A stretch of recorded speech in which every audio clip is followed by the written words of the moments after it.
Alright guys, good afternoon. So, like I said in my Twitter post, I don't know if you follow me on Twitter, but please do, at CK_N8ION. Basically, I got an emergency call from my brother B here. And if you remember our trip out of the country to a foreign land called Cincinnati, we bought a Saab for like $700 and drove it all the way home, no issues. He's been actually driving it for like 2-3 weeks, whenever that since that video is. 430 miles. 430 miles on what was told that the starter was bad, the water pump was bad, and blah, blah, blah, all this stuff. Either way, he's put almost 500 miles on this car, and finally we're at a point where we have to do some maintenance on it. So he called me up and said, hey, the water pump's leaking now. And basically it finally let go, and it's every drive it's leaking. So we're going to go ahead and replace it. The problem is, and the challenge is, yes. the contractors are coming Monday to start my work on my property for my drainage and concrete and stuff like that for some issues I have. And after that, it's going to be at least 10 to 15 days before I can drive on it. So it will block his car in the garage unless we get it done by Monday. Yep. So that is the challenge. Yeah, that's the challenge. So he called me. He's like, hey, is there any way we can work on my car in your garage? I'm like, yes, there is. As long as we get it done by Monday morning, or can at least push it out in the yard. Something. I don't know, because I just don't want his car stuck in here for 2 weeks because he's going to need it. So basically, this is not going to be a how-to. I'm not going to sit here and run you through on how to change a Saab water pump. If you want that video, I'm sure it's out there. This is more like I'm just going to share our experiences because this is probably going to be a headache, and we're going to be rushing to get this done. But either way, I'm going to try to bring you guys along, get a little bit of footage here and there, and let you see what we're doing. So yeah, stay tuned. Alright guys, so like I said, it's not going to be a DIY how-to or anything like that, but I'm going to kind of try to do like a little time-lapse thing. So I'm basically going to let the camera go from here on out, and just we're going to get to work. Pretty much I do know wheels got to come off, inner fender's got to come off, downpipe's got to come off, charge pipe's got to come off, so, something else on the turbo's got to come off, and thermostat housing, bypass tube out of the back of the water pump has to come off. And then hopefully, one of the things that's going to make this even more difficult of a challenge is I had to order a special tool that allows us to take the water pump pulley sprocket off the water pump and leave it inside the engine, so you don't have to pull the timing covers and all the chains and everything like that, and actually can remove the water pump and leave the sprocket in the engine. So that is meant to arrive here tomorrow. I had it overnighted. Hopefully it actually gets here, because that is one of the limiting factors that will really put a fork in the road for us and make this extremely difficult. But yeah, so we're going to get to work. Enjoy the show. You know, if I have anything that comes up that I want to tell you, I'll be back.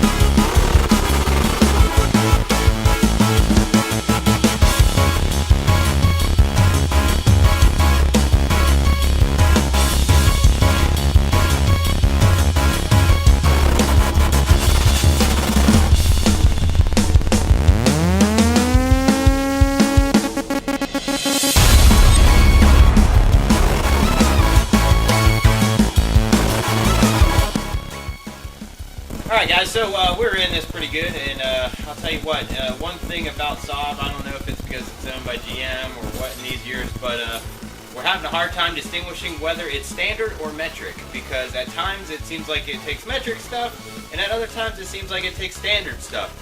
So who knows, but right now we're having a little bit of difficulty on the catalytic converter. The bolts are coming out fine, but getting access to one of the last bolt is really complicated, and I cannot find my universal for a 3/8 drive. So we're trying to find that, or find a way to get it out, but we're making progress. Not 2 seconds later. Literally, not 2 seconds later I find it. I mean, come on now. Thank you. Yeah, there you go. It's all you two. It's all the people watching, my viewers. They somehow summoned the universal socket. Now I need a different socket. I don't know if this is... Where's that?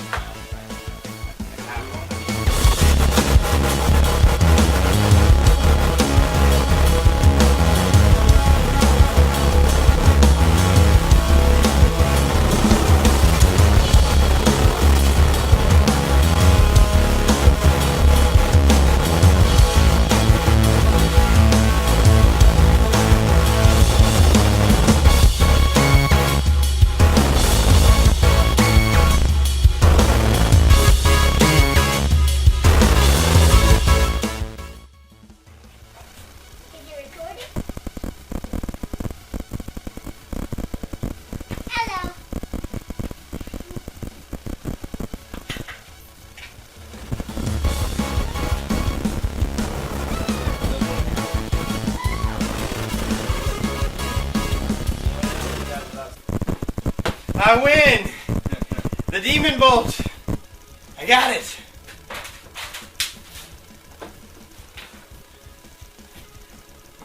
And to let you know, I'm probably going to cut out the 2 hours of my ass being in front of the camera. I really don't think you'll enjoy that and everything, but just in case you're curious, yes, I pretty much recorded my ass in front of the camera for like an hour and a half. But I'll probably cut that out for your enjoyment. Probably. Well, maybe I'll make this new video. Yeah. Frank's ass. My ass for 2 hours straight. Yes. Everybody, stare at our ass. That's why we work on cars.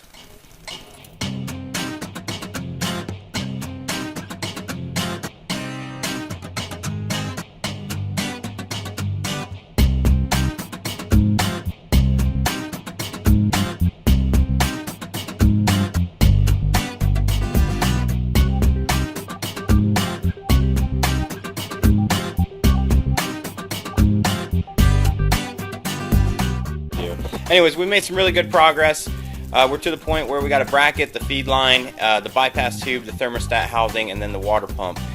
This is definitely, I see why they charge a lot for this job and why it's very complex. It is a pain in the ass. I'm glad that this car is in really good shape, as in for all the bolts are not really rusty or anything. We've only broken one bolt, which we have an idea how we're going to fix. It's just on a catalytic converter that holds the downpipe up. We'll probably cut the stud, weld a nut onto the catalytic converter, and then use a bolt. Solve that. Alright, just give you an idea of what we're looking at. There's the turbo and everything all cleared up. We'll go underneath the car and look around. So, alright, here's a view underneath the vehicle. So, I can't really point, but you can see the water pump is to the right there with the tube coming out of it, and then the thermostat housing. So, we got that bracket left there, and the feed line that goes over the bracket. And everything, but yeah, getting that catalytic converter out of there is a pain in the ass. I'm not gonna lie, that was pretty hard. But yeah, we're getting we're doing pretty good. I'm actually really happy with where we're at. So the tool will be here. Hopefully the tool will be here tomorrow, so we can continue this tomorrow after work.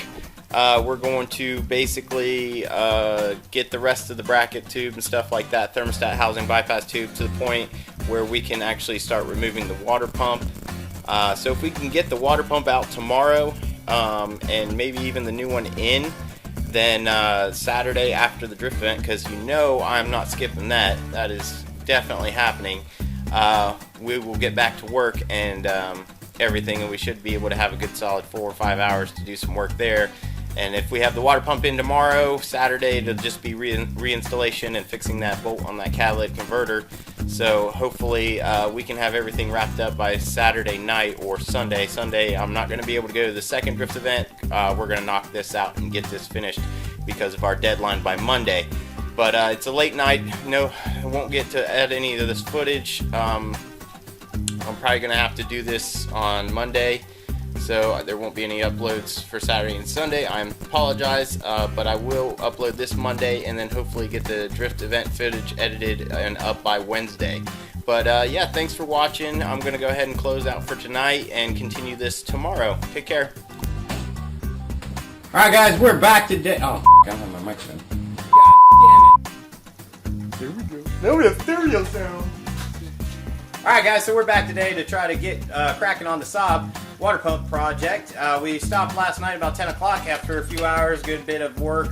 We got it pretty much down to catalytic converter, charge pipe, bracketry, everything's pretty much out the way. We are now going to remove the turbo oil feed line, a bracket for the lower portion of the turbo, and then the thermostat housing and bypass tube, and then we will be to the point where this thing right here, this fancy awesome tool that Amazon, thank you very much, was able to get to my house in one day like they promised, which was very much needed considering our strict deadline of Sunday night, Monday morning at the absolute latest. Either way, we got it on time, so now we have this fancy little tool that's going to allow us to remove the water pump without removing the timing chain, timing covers, all that stuff, because the sprocket's actually going to stay in the engine. We're going to pull the water pump out the back. So, are you excited? Yes, I am. We're going to get this done. I'm tired of shit. I'm not really all that excited, but we're going to get this done. I'm tired too. So it's been a long week, and then working after night on this and everything. Yeah, we just want to get this done. So yeah, we're just gonna get to work, and anything exciting happens, I want to let you know about it because you're the first person I care about.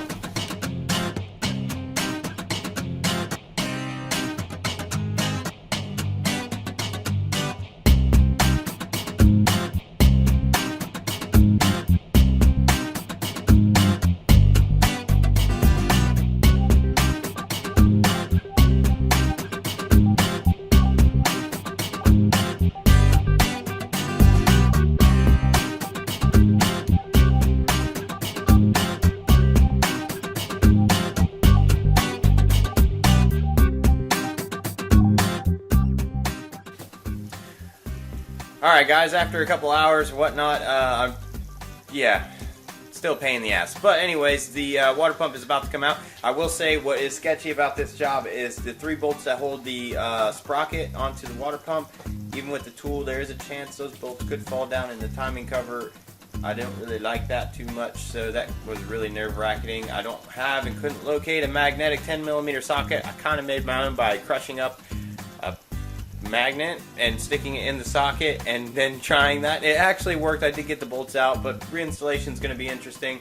Yeah, this is not a job for the faint of heart. It's pretty annoying. It just, you know, it's not overly complicated. It's just removing a lot of stuff and working in really weird areas.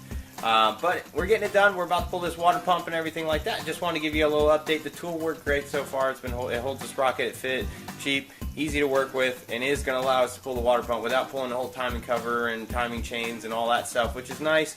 But if you're watching this video and you're trying to attempt to do this, I don't know why you're watching this video because we're not really explaining how to do it. But either way, if you're watching this video and you're trying to do this, don't drop your bolts. Don't drop your bolts.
Makes it easy to remember where those go. Yeah. Alright, now that you remove all your bolts, water pump comes out.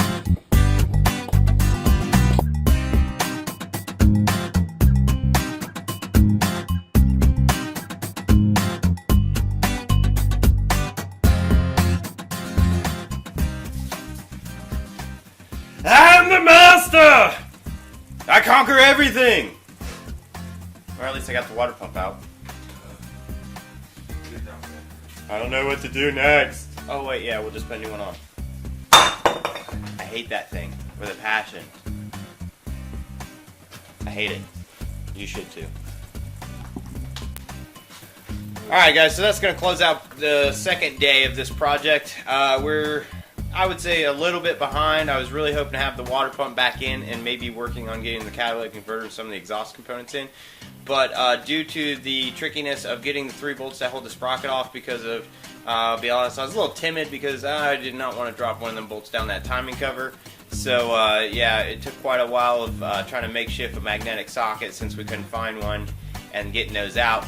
But All in all, I think after the drift event tomorrow, I think we can get the water pump back in and make some good progress and hopefully get everything wrapped up, or at least maybe only take an hour or two on Sunday. But I really want to shoot for tomorrow. So yeah, this is the completion of part 2, which you will see all as one video because I do not have the time to edit any of this, and it sucks because I really wish I could have got some of this uploaded and broke it up into pieces. But the deadline is the deadline. Sunday night, Monday morning is the last we can work on this car, and right now it's still in pieces. So we got to get it done.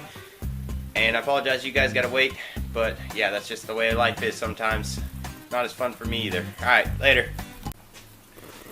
What's up, everybody? Alright, so this is going to be a day 3 continuation of Project Saab water pump replacement. Alright, so last night as we ended, we got the water pump out and everything, so now we are going to go ahead and start installing the water pump and trying to get everything back together. It is now Sunday at 7 o'clock, basically, so it's Saturday. It's Saturday, 7 o'clock. So we're a little behind schedule. I would have liked to have had the water pump in and some more stuff done, but starting today with the water pump out already, we can just start basically reassemble. So hopefully it goes twice as fast as it did when we took everything apart, putting it back together, so that we can try to get this done. I'd like to be done by 10, 11 o'clock tonight, or at least have minimal finishing for tomorrow, because I'd like to just have a day off tomorrow. So yeah, we're going to get to work, and yeah, just share with you as I go what I can. Alright, thanks.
Alright guys, we're making progress. The water pump is now in, and the bolts for the sprocket are now screwed back onto the water pump, and I will tell you that is extreme pain in the butt. I'm going to call those the death bolts, because if you drop them, they're going in your motor, and you don't want to drop them, but you only have like 2 fingers on them.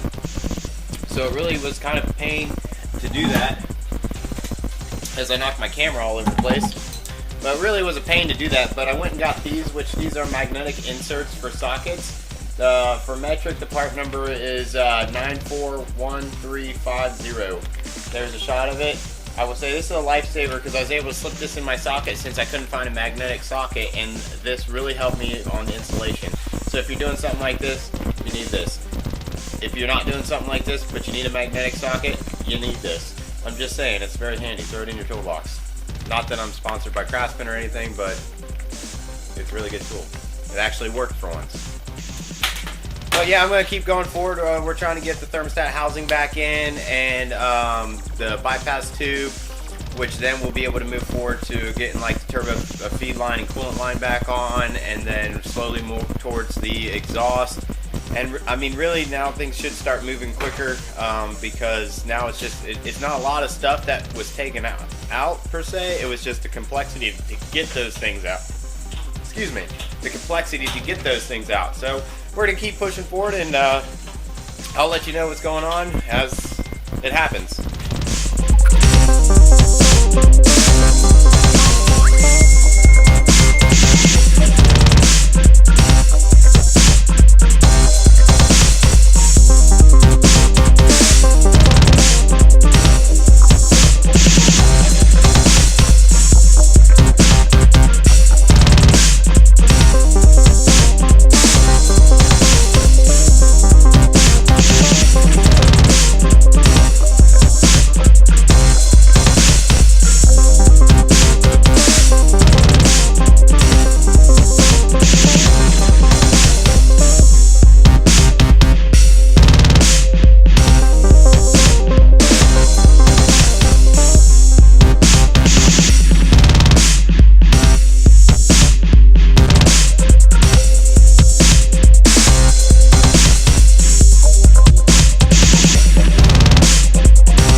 May not be a welder, but I think that'll hold.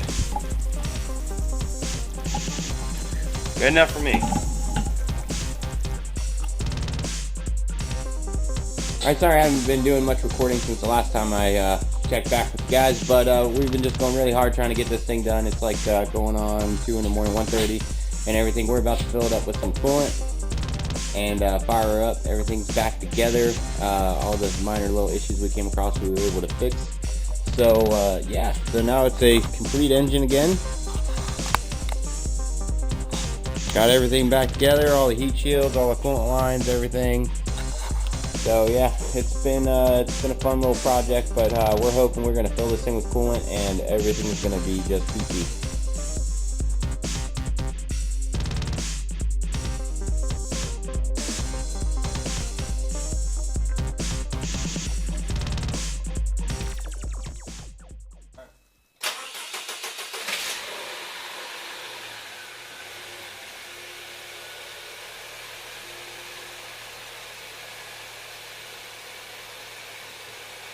She's alive! Alive! Now let's see if she leaks any coolant. So we're gonna let her burp and keep topping her off and get the heat on and try to get some heat, make sure the thermostat opens so we know we get full circulation, and yeah, hopefully the problem is solved and it will be back to being a roadworthy car. Well, so far we've been running the car for 20 minutes or so. It's finally up to middle temperature. We're trying to wait for the fans to kick on. Just that way we know it reaches normal operating temperature and everything, but the heat's hot. There's no coolant underneath the car or anything like that.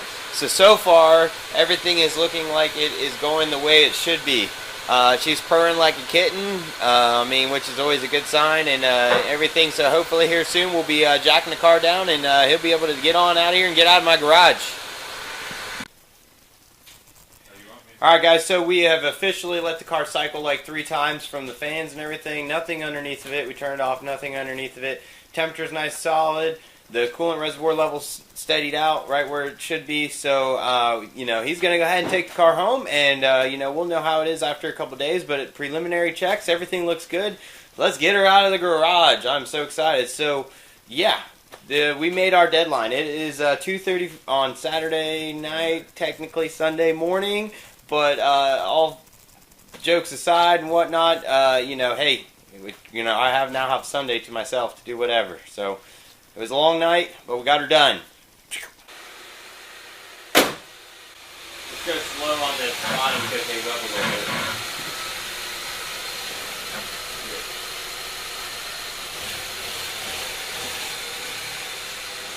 Bye, Saab.